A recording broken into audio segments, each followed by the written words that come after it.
Hello guys, मेरे YouTube channel पे आपका स्वागत है। आज हम लोग इस वीडियो में क्लास 8 एनसीईआरटी क्लास 8 का हिस्ट्री का चैप्टर 2 को पढ़ेंगे। इस वीडियो में इस चैप्टर में खासतौर पे आपको ये बताया जाएगा कि जो अंग्रेज़ थे वो हमारे देश में व्यापार करने आए और कैसे कैसे धीरे धीरे इतने बड़े जो साम्राज्य है उस पर अपने सत्ता को क्या कर लिया, स्थापित किया। Okay, this video is huge important for UPSC prelims, जिसमें आपका जनरल साइंस जीएस पेपर में एक सबसेक्शन आता है हिस्ट्री, जिसमें इंडियन हिस्ट्री के बारे में पूछी जाती है। तो इसके लिए बहुत ही इम्पॉर्टेंट टॉपिक है आपका यूपीएससी प्रीलिम्स के लिए। इसके अलावा कोई भी civil services like BPSC, UPPSC, ठीक ना, इस सब के लिए इम्पोर्टेंट है। और खासतौर पे कोई भी जनरल कॉम्पिटिटिव एग्जाम होता है लाइक एसएससी, रेलवे, इस सब के लिए भी ये टॉपिक आपको इम्पोर्टेंट होंगे। तो चलिए चैप्टर को शुरू करते हैं। ठीक, देखो इसमें से आपको ये बताया गया है कि मुगल बादशाह, अगर अंग्रेज जिस समय आया था उस समय भारत में मुगल साम्राज्य का वर्चस्व था। ठीक, तो जो अगर मुगल बादशाह की बात करें तो आखिरी जो बादशाह जो औरंगजेब था वो जो कि शक्तिशाली बादशाह था। उसके अलावा बहुत सारे औरंगजेब के बाद मुगल काल में बहुत सारे लोग और आए, बहुत सारे जो राजा थे मुगल का वो और बने, लेकिन जो औरंगजेब था वो सबसे शक्तिशाली बादशाह माना जाता था। ठीक, उन्होंने वर्तमान भारत में एक बहुत बड़े हिस्से पर उनका जो नियंत्रण था एक भारत में बहुत बड़े हिस्से पर था। लेकिन 1707 ईस्वी में औरंगजेब की मृत्यु हो गई थी, 1707 ईस्वी में।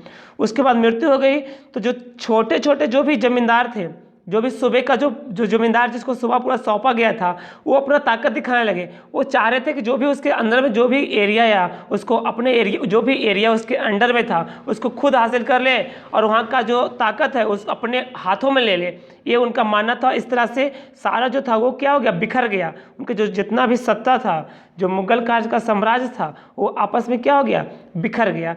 ठीक, उसके बाद देखिए आगे इसमें बताया गया है कि 18वीं सदी के उत्तरार्ध राजनीतिक स्थिति अंग्रेजों के रूप में एक नई ताकत को उभरने में मिली। क्या आप जानते हैं अंग्रेज सबसे पहले छोटी सी व्यापार कंपनी के रूप में भारत आए। सबसे पहले जो अंग्रेज आए एक छोटी सी व्यापार कंपनी के रूप में भारत में आए। यानी कि शुरुआत में उन्हें कब्जे की ज़्यादा दिलचस्पी नहीं थी। वो यहाँ पे भारत जब वो आए तो वो इस सोच से ही नहीं आए थे कि यहाँ पे आके हमें कब्जा करना है, यानी कि सत्ता करना है, हासिल करना है। ऐसा उनका बिल्कुल भी मन नहीं था। ठीक, इस विशाल को स्वामी बनना है, ऐसा कोई उनका था ही नहीं। लेकिन वो धीरे धीरे इस अध्याय में आगे हम लोग देखेंगे कि वो धीरे धीरे इतने बड़े साम्राज्य का मालिक कैसे बन गए। ठीक, चलिए यहाँ पर देखते हैं आगे।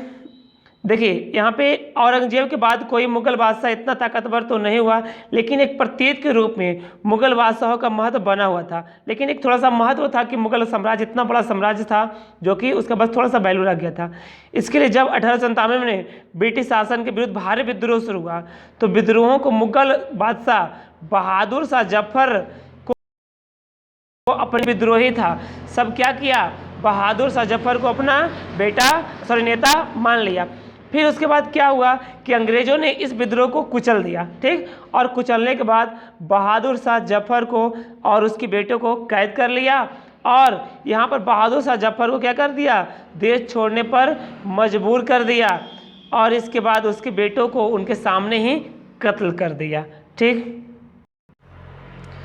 पूर्व में ईस्ट इंडिया कंपनी का आना। देखो ईस्ट इंडिया कंपनी है, यहाँ पे ब्रिटिश आइलैंड है।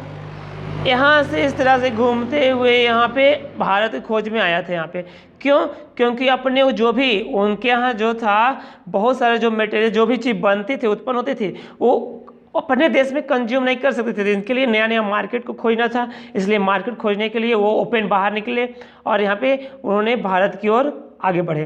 देखिए सन 1600 ईस्ट इंडिया कंपनी ने इंग्लैंड की महारानी एलिजाबेथ प्रथम से चार्टर यानी इजाज़तनामा लिए। उन्होंने सबसे पहले एलिजाबेथ प्रथम से क्या लिए, चार्टर मतलब इजाज़तनामा लिए कि भाई पूरब में क्या करना है, हमें व्यापार करना है, इसके लिए एक अधिकार मिलना चाहिए। इस इजाज़तनामे का मतलब था कि इंग्लैंड की कोई भी व्यापारिक कंपनी ईस्ट इंडिया कंपनी की होड़ नहीं करेगा, यानी वह कंपनी वहाँ पर इकलौता होगा। इस चार्टर के सहारे कंपनी समुद्र पार कर गए और नए इलाकों की खंगाल सकती। यहाँ वहाँ सस्ती कीमत पर चीज़ें खरीद कर उन्हें यूरोप में ऊंची कीमत पर बेचते थे। वहाँ जाकर चीज़ों को सस्ती कीमत पर खरीदते थे और यूरोप में जाकर क्या करते थे, वो महंगी करके बेचते थे, जिससे उन्हें मुनाफा मिलता था। कंपनी को दूसरी अंग्रेजी व्यापारी कंपनियों का प्रतिस्पर्धा भी नहीं थी, इसलिए हम बिल्कुल उसको सस्ते दाम में सामान मिल जाता था, क्योंकि कोई कंपटीशन था ही नहीं, वो सिर्फ एक ही था, एक ही कंपनी था, ईस्ट इंडिया कंपनी। उसके अलावा अंग्रेज व्यापारी कंपनियां मोटे तौर पर प्रतिस्पर्धा से बचकर मुनाफा कमा सकते थे। अगर कोई प्रतिस्पर्धा ना हो तब सस्ती चीज़ें खरीद कर उन्हें ज़्यादा कीमत बेच सकते थे। ठीक, लेकिन यह शाही दस्तावेज दूसरे यूरोपीय ताकत के पूर्व बाजारों में आने से नहीं रोक सकता, क्योंकि यह जो नामा था, जो भी बनाया गया था, जो भी डॉक्यूमेंट्स बनाया गया, वो सिर्फ ब्रिटिश कंपनी के लिए था। इसके अलावा यूरोप के बहुत सारे कंट्री थे, वो भी अपनी चीज़ों को बेचने के लिए बाहर निकले थे। तो इसके अलावा जब तक इंग्लैंड के जहाज अफ्रीका पश्चिम तट को छूते हुए केप ऑफ गुड होप चक्कर लगाकर हिंद महासागर पार कर लेती, जब तक पुर्तगालियों ने भारत में पश्चिमी तट पर उपस्थित दर्ज कर ली, यानी कि जब तक इंग्लैंड के लोग वहाँ आते इंडिया, उससे पहले ही पुर्तगाली गोवा में प्रवेश कर चुके थे, यानी गोवा में वो अपना ठिकाना बना चुके थे। तो पुर्तगाली ने खोजी यात्रा में वास्को डी गामा, यहाँ पर देखिएगा वास्को डी गामा, जो कि 1448 ईस्वी में पहली बार भारत में पहुँचा। वो भी कैसे पहुंचा था, समुद्र मार्ग का पता लगाकर यहाँ पे पहुंचा था। 17वीं शताब्दी की शुरुआत तक डच भी हिंद महासागर में आ गए थे, उसके बाद डच भी आ गए थे हिंद महासागर में तलाशते हुए। कुछ समय के बाद फिर से कौन आ गए, फ्रांसीसी भी आ गए। ठीक, पुर्तगाली आ गए, डच आ गए, फिर उसके बाद कौन आ गए, फ्रांसीसी आ गए। ठीक, उसके बाद समस्या यही थी कि सारी कंपनियां एक जैसी चीज़ें को खरीदना चाहते थे। सबसे बड़ा प्रॉब्लम यही थी कि सब कंपनी चाहता था कि हम एक ही जैसा चीज़ खरीदें। यूरोप के बाज़ारों में भारत के बने कौन सा बारीक सूती कपड़े, रेशम की ज़बरदस्त मांग थी। और इसके अलावा मसाला, भारत के जो मसाले थे उसकी भी मांग थी। कौन, काली मिर्च, लौंग, इलायची, दालचीनी, इसका भी ज़बरदस्त वहाँ मांग था। यूरोपीय कंपनियों के बीच इस बढ़ती प्रतिस्पर्धा से भारतीय बाज़ारों में एक चीज़ों की कीमतें बढ़ने लगी, क्योंकि चीज़ लिमिट था और ख़रीदने वाले बहुत सारे लोग आ गए, जिस कारण से इन चीज़ों का रेट यहाँ पे क्या हो गया, बढ़ गया। यानी उनमें से मिलने वाला मुनाफा गिरने लगा, यानी यहाँ का रेट बढ़ गया खरीदने का, तो मुनाफा जो कमा रहा था कंपनी, वो उसका क्या हो गया, कम हो गया। इस व्यापारिक कंपनियों के फलने फूलने की यही एक रास्ता था कि वह अपनी प्रतिस्पर्धी कंपनियों को खत्म कर दे। यानी अगर कंपनी को बचाना है, अच्छा मुनाफा कमाना है, जो कंपटीटर है उसको क्या कर दो, समाप्त कर दो। लिहाजा बाजारों पर कब्जे की होड़ में व्यापारिक कंपनियों के बीच लड़ाइयाँ शुरू कर दी। इसके बाद 17वीं और 18वीं सदी में जब भी मौका मिलता, कोई सी एक कंपनी किसी दूसरी कंपनी के जहाज को डुबो देता था और उसके बाद रास्ते में रुकावट खड़ी कर देता था, यानी माल लदे जहाज़ों को आगे बढ़ने नहीं देता था। ठीक, आगे जाने से वो क्या करता था, रोक देता था, बीच में कहीं डुबा देता था। ठीक, तो यहाँ पे वाणिज्यिक का मतलब देखो समझाया गया है। वाणिज्यिक का मतलब होता है एक ऐसा व्यावसायिक उद्यम जिसमें चीज़ों को सस्ती कीमत पर खरीद कर और ज़्यादा कीमत पर बेचकर यानी कि मुनाफा कमाया जाए, तो कहलाएगा वाणिज्यिक। चलिए, यानी कि उसको जो नाव हुआ उसको बढ़ता था उसको रोक देता था। उसके बाद यानी कि व्यापार जो हो रहा था वो हथियार की मदद से हो रहा था। ऐसा क्यों, क्योंकि जो भी व्यापार जो भी चीज़ को खरीदते थे वो चौकी में किले बंद करके सुरक्षित उसको रखा जाता था। उसके बाद अपनी बस्तियों को किले बंद करने में, व्यापार में मुनाफा कमाने में इन कोशिश के कारण स्थानीय शासकों से भी टकराव होने लगी, क्योंकि वो जो व्यापार जो करने आया था वो एक पूरा किला, एक पूरा एरिया को अपने अंदर क्या करता था, पूरा बना लेता था और चीज़ों को लाकर उसके अंदर रखता था और सुरक्षित करने के लिए एक पूरा किला बना दिया था। ठीक, जिसके कारण से जो लोकल जो एडमिनिस्ट्रेटर था उससे भी उसका क्या अनबन होना शुरू हो गया था। ठीक, अब ईस्ट इंडिया कंपनी के बंगाल में व्यापार शुरू करना, यानी ईस्ट इंडिया कंपनी बंगाल में किस तरह से व्यापार शुरू किया उसके बारे में आगे बताया गया है। पहली इंग्लिश फैक्ट्री 1651 ईस्वी में, देखना सबसे पहली इंग्लिश फैक्ट्री कब लगाया गया, 1651 ईस्वी में, हुगली नदी के किनारे। कंपनी के व्यापारी यहाँ से अपना काम चलाते थे। इन व्यापारियों को इन जमाने में फैक्टर कहा जाता था।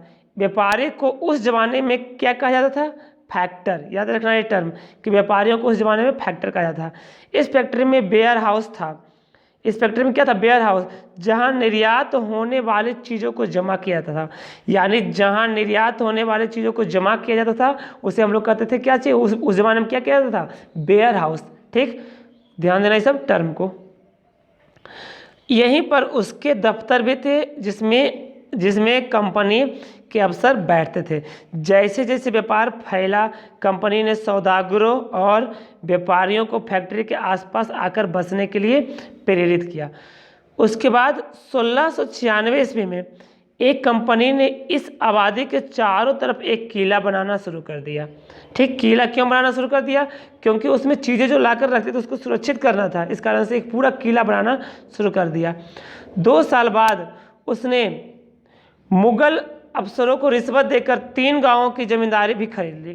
3 गांव के जो जमींदारी थे वो क्या किया? खरीद लिया। इसमें से एक गांव काली काटा था। एक गांव उसमें क्या था? 3 गांव खरीदा, इसमें से एक गांव क्या था? काली काटा था, जो बाद में कलकत्ता बना। ठीक, अब इसे किस नाम जानते हैं? कोलकाता के नाम से जानते हैं। कंपनी ने मुगल सम्राट औरंगजेब को इस बात के लिए तैयार कर लिया था कि वह कंपनी को बिना शुल्क चुकाए व्यापार को फरमान जारी कर दे। यानी जो कंपनी है अगर वो व्यापार करे तो उसे कोई भी शुल्क चुकाना ना पड़े, इसका फरमान औरंगजेब से वो जारी करवा लिया। फरमान का मतलब एक शाही आदेश जारी करवा लिया। ठीक, इसके बाद कंपनी ज़्यादा से ज़्यादा रियायतें हासिल करने और पहले से मजबूत अधिकारों का ज़्यादा से ज़्यादा फ़ायदा उठाने में लगी हुई थी। उदाहरण के लिए अगर बात करें तो औरंगजेब के फरमान से केवल कंपनी को ही शुल्क मुक्त व्यापार का अधिकार मिला था। कंपनी के जो अफसर निजी तथा व्यापार चलाते उन्हें यह छूट नहीं मिली थी, लेकिन उन्होंने भी शुल्क चुकाने से क्या कर दिया? इनकार कर दिया। यानी जो भी कंपनी के अंदर काम करते थे वो जो उनकी निजी उसको तो शुल्क चुकाना था, लेकिन वो भी इनकार कर दिया, वो भी नहीं चुकाया। इससे बंगाल के राजस्व वसूली बहुत कम हो गई। ऐसे में भला बंगाल के नवाब मुर्शिद कुली खान विरोध क्यों ना करे। इसके बाद उन्होंने इस बात के लिए जो बंगाल के नवाब थे, कौन? मुर्शिद कुली खान, उन्होंने क्या कर दिया? विरोध कर दिया। ठीक, यहाँ पर देखिए एक चित्र आपको बनाया गया है जिसमें से आपको यहाँ जो इंग्लैंड व्यापार करते थे हुगली नदी के किनारे, यहाँ पे दिया गया है। मद्रास के जहाज़ों के सामान लाते स्थायी नौका विलियम शिल्पिंग द्वारा बनाया गया था 1897 में। मद्रास का ये जो है वो बनाया गया था।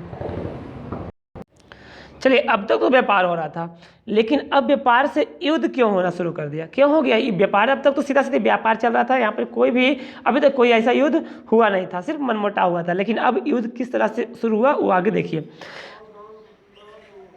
18वीं सदी के शुरुआत में कंपनी और बंगाल के नवाबों का टकराव काफ़ी बढ़ गया। टकराव क्यों बढ़ गया? क्योंकि वहाँ से जो लोकल थे, जो काम करते थे लोग, वो शुल्क देना से, अंग्रेज जो भी कंपनी के अधीन काम करते थे वो शुल्क देना से क्या कर दिए? इनकार करते थे, वो शुल्क देते नहीं थे। इस कारण से वहाँ का राजस्व घट गया, जिस कारण से जो बंगाल का नवाब था उसके बीच काफ़ी टकराव हो गया। ठीक, फिर औरंगजेब की मृत्यु के बाद बंगाल के नवाब अपनी ताकत दिखाने में लगे। अब औरंगजेब की मृत्यु हो गई तो बाहर से ऊपर से जो आदेश देने वाला था वो तो चला गया, तो इसलिए बंगाल के जो नवाब थे वो अपना ताकत दिखाना शुरू कर दिए। उस समय दूसरी क्षेत्रीय ताकतों की स्थिति भी ऐसी ही थी। मुर्शिद कुली खान के बाद अली बदी खान और उसके बाद सिराजुद्दौला बंगाल के नवाब बन गए। ठीक, मुर्शिद के बाद कौन बने? अली वर्दी बने, उसके बाद सिराजुद्दौला बन गए। ये सभी शक्तिशाली शासक थे।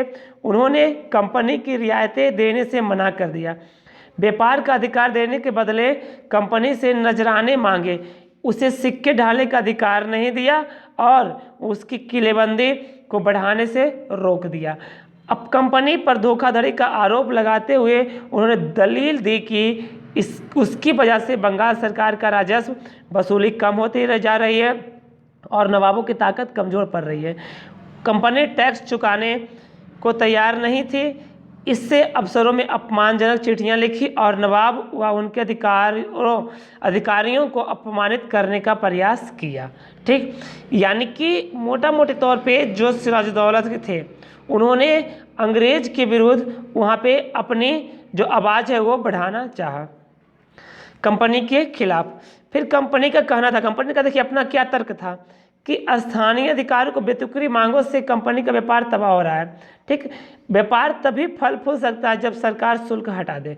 यानी कि जो शुल्क आप ले रहे हैं, सारे जो टैक्स ले रहे हैं उसको हटा दीजिए, तभी कंपनी क्या करेगा? ग्रोथ करेगा। कंपनी की इस बात के लिए यकीन था कि अपना व्यापार फैलाने के लिए उसे अपनी आबादी बढ़ानी होगी। गांव खरीदने होंगे और किलों को पुनर्निर्माण करनी होगी, तभी वो कंपनी को फल फूल सकती है। ये टकराव दिनों दिन गंभीर होते गए, अंततः इस टकराव को परिणति प्लासी के प्रसिद्ध युद्ध के रूप में हो गया। ठीक, अब प्लासी का युद्ध के बारे में हम लोग जाने, चलिए आगे देखते हैं प्लासी का युद्ध क्या है।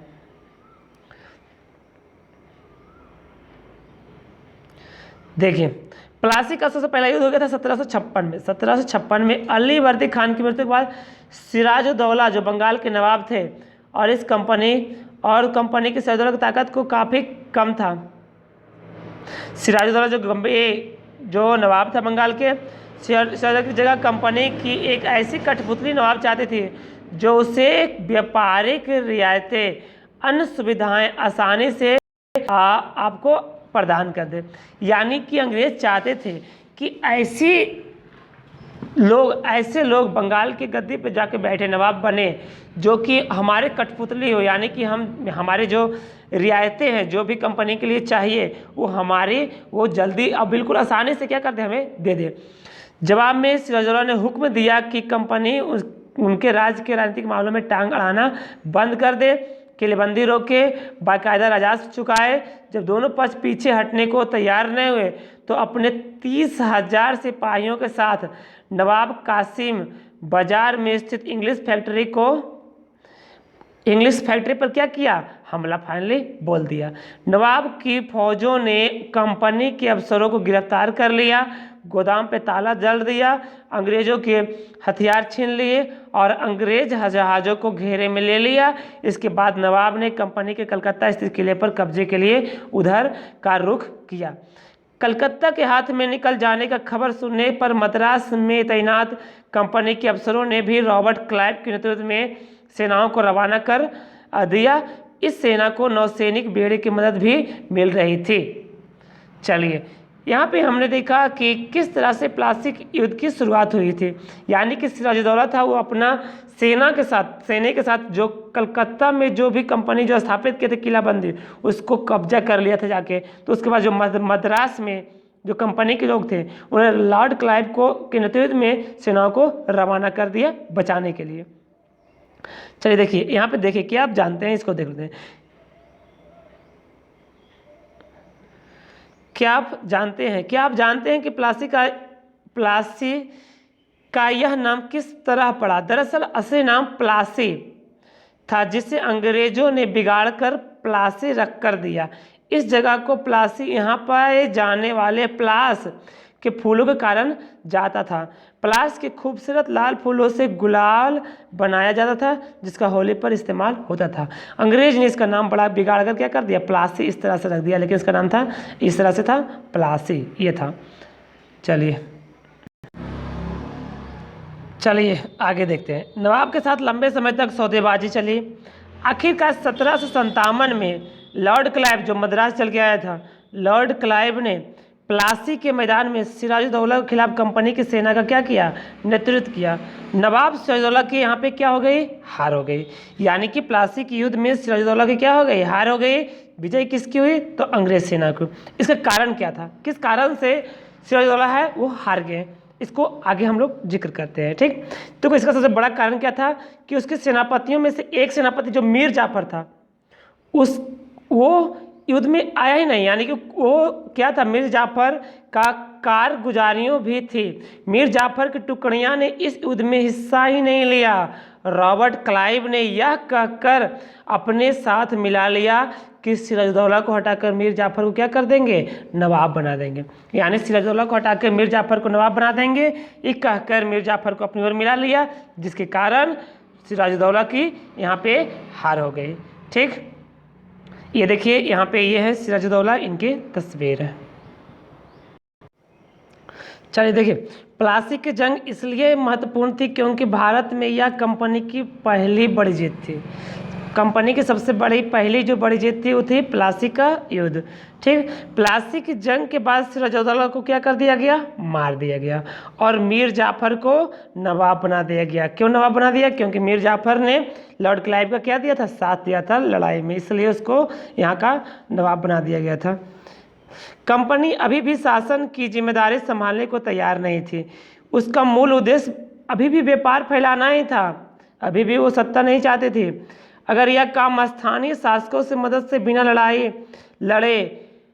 लड़ाई किया जा सकता था, जो किसी राज्य को सीधे अपने कब्जों में लेने की क्या जरूरत थी। जल्द ही कंपनी को एहसास होने लगा कि यह रास्ता भी आसान नहीं है। कठपुतली नवाब भी हमेशा कंपनी के इशारों पर नहीं चलते थे। आखिरकार उन्हें भी तो अपनी प्रजा की नज़र में सम्मान और संप्रभुता को दिखावा करना पड़ता था। यानी कंपनी जो भी चाहता था वो हर बार उसकी बात को उन लोग नहीं मानता राजा, क्योंकि प्रजा को तो भी कुछ दिखाना होता था। ठीक, उसके बाद तो फिर कंपनी क्या चाहती थी, कंपनी क्या करती। जब मीर जाफर ने कंपनी का विरोध किया तो कंपनी ने उसे हटाकर मीर कासिम को नवाब बना दिया।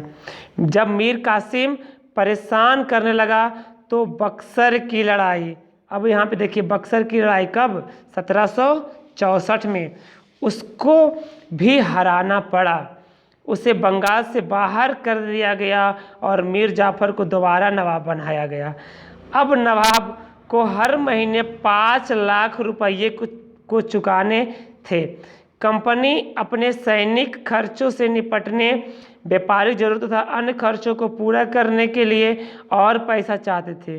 कंपनी और ज़्यादा इलाके तथा ज़्यादा कमाई चाहती थी। 1765 में जब मीर जाफर की मृत्यु हुई तब कंपनी के इरादे बदल चुके थे। कठपुतली नवाब के साथ अपने खराब अनुभवों को देखते हुए क्लाइव ने ऐलान किया कि अब हमें खुद ही नवाब बनना पड़ेगा। उसके बाद क्या हुआ कि आखिर 1765 में मुगल सम्राट ने कंपनी को ही बंगाल का प्रांत दीवान नियुक्त कर दिया गया।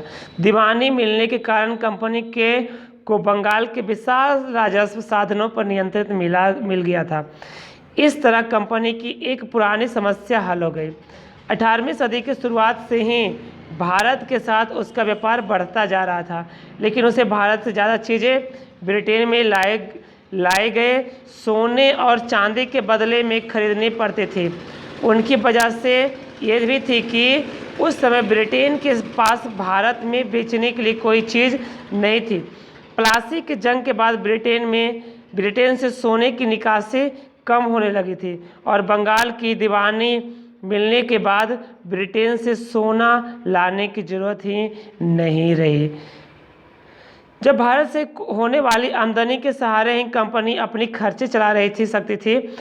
इस कमाई से कंपनी भारत में सूती और रेशमी कपड़ा खरीद सकती थी, अपनी फौजों को संभाल सकती थी, कलकत्ते में किलों को दफ्तरों को निर्माण में लागत उठा सकती थी। उसके बाद कंपनी के अफसर नवाब बन बैठे थे। अब थोड़ा सा देखिए नवाब की शिकायतें क्या थी उसको देख लेते हैं। 1763 में बंगाल के नवाब ने इंग्लिश व्यापारियों के बारे में यह कहा था, क्या कहा था कि जब वे पहली बार हमारे देश में आए थे तो उन्होंने सरकार के सामने विनती करते हुए कहा था कि उन्हें एक फैक्ट्री बनाने के लिए थोड़ी सी ज़मीन दी जाए। उन्हें यह ज़मीन तो मिल गई, पर उन्होंने तो वहाँ मजबूत किला ही खड़ा कर डाला। इसके चारों ओर तरफ गड्ढे बना दिए जो नदी से जुड़ते हैं। दीवारों पर उन्होंने ना जाने कितनी तोपें तैनात कर दी थी। उन्होंने बहुत सारे सौदागरों अन्य लोगों को अपने मतहत रहने के लिए तैयार कर दिया गया था और वह 1 लाख रुपये राजस्व वसूल कर रहे थे। वे असंख्य औरतों और मर्दों को अब उनको ही देश में गुलाम बनाकर लूट खसोट कर रहे थे। उन्होंने क्या इस शिकायत बिल्कुल जायज़ शिकायत थी, क्योंकि शुरुआत में तो बस एक कंपनी की ज़मीन के लिए ही लिए थे, लेकिन बाद में किला बनाकर एक पूरा एरिया को कब्जा कर लिए थे।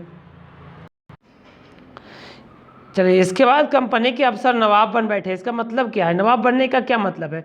इसका मतलब यह तो नहीं था कि कंपनी के पास अब सत्ता और ताकत थी, लेकिन उसके कुछ और फायदे भी थे।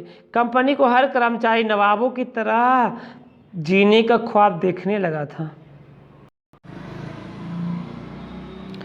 देखिए प्लासी के युद्ध के बाद बंगाल के 80 नवाबों की यह बात बाध्य कर दिया गया कि वे कंपनी के अफसरों को निजी तोहफे के तौर पर ज़मीन और बहुत सारा पैसा दें। खुद क्लाइव ने भी ही भारत में बेहिसाब दौलत जमा कर ली है। बहुत सारी दौलत जो क्लाइव थे उन्होंने भारत में ही उनका बहुत सारा दौलत जमा हो गया था। 1743 में जब वह इंग्लैंड से मद्रास यानी कि अभी समय की चेन्नई आया था तो उनकी उम्र महज 18 साल ही थी। 1767 में जब वह 2 बार गवर्नर, लॉर्ड क्लाइव 2 बार गवर्नर बने थे ठीक। 1767 में जब वह 2 बार गवर्नर बनने के बाद हमेशा के लिए भारत से रवाना हुए तो उनकी दौलत उस समय 4,11,002 पाउंड के बराबर थी। इकाई दाएं सैकड़ा हजार 10,000 लाख 4,11,002 पाउंड उस समय इतनी संपत्ति उनके पास थी।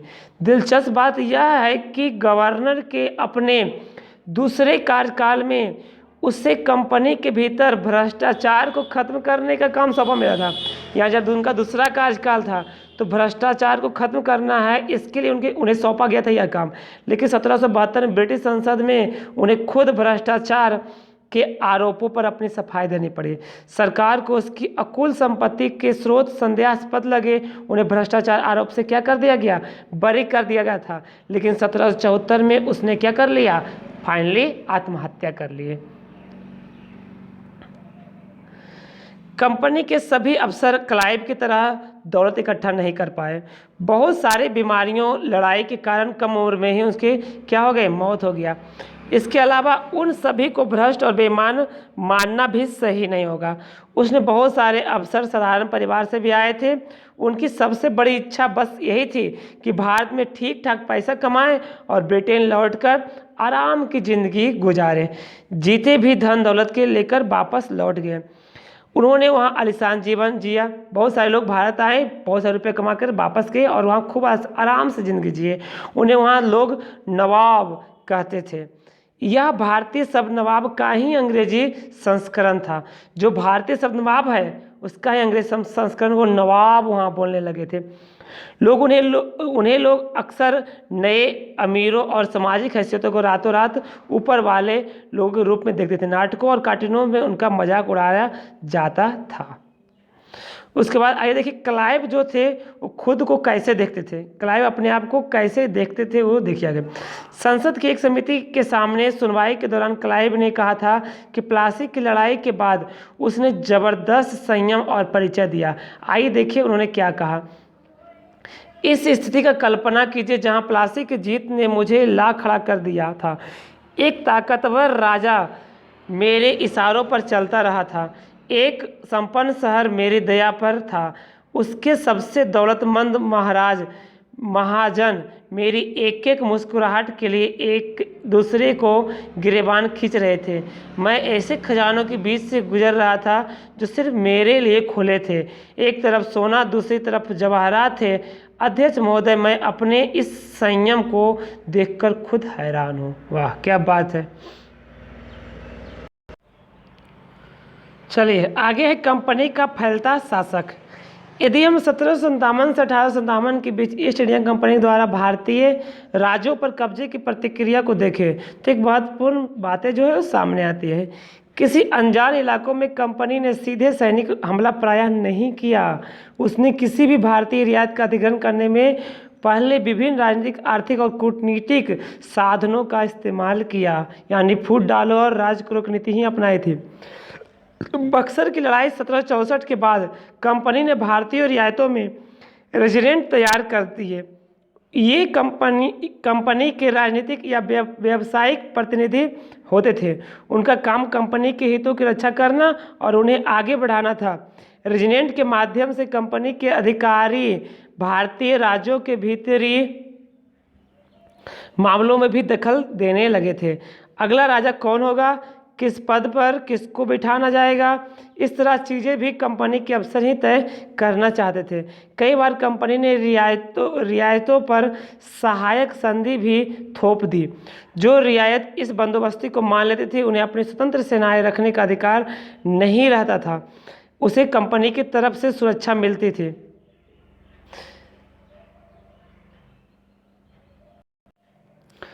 इसके बाद सहायक सेना के रखरखाव के लिए वह कंपनी को पैसा देती थी।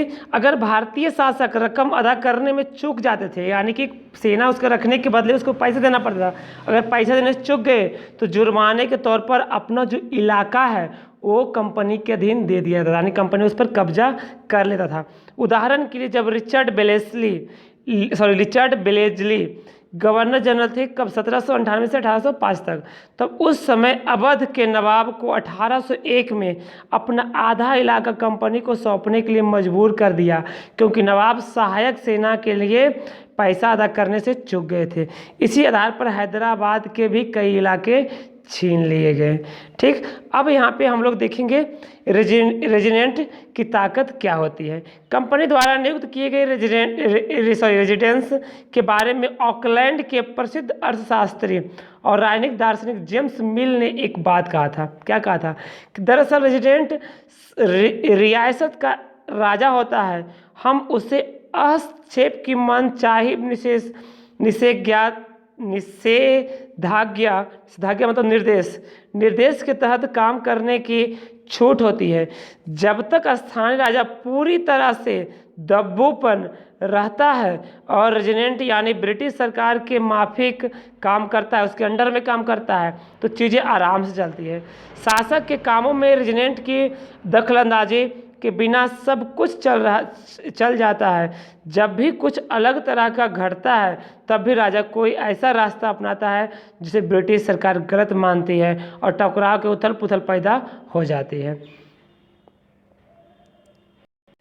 इस तरह से आगे हम लोग टीपू सुल्तान के बारे में आगे जानना है। ठीक, देखिए वीडियो ज़्यादा लंबा हो जाएगा तो बोरिंग हो जाएगा, इस कारण से इसका ये पार्ट 1 रहने देते हैं। अगला नेक्स्ट पार्ट जो पार्ट 2 होगा वो हम लोग अगले वीडियो में करेंगे, यानी इसके आगे का जो टॉपिक है जो भी इसमें चैप्टर में बचा हुआ है वो हम लोग नेक्स्ट वीडियो में करेंगे।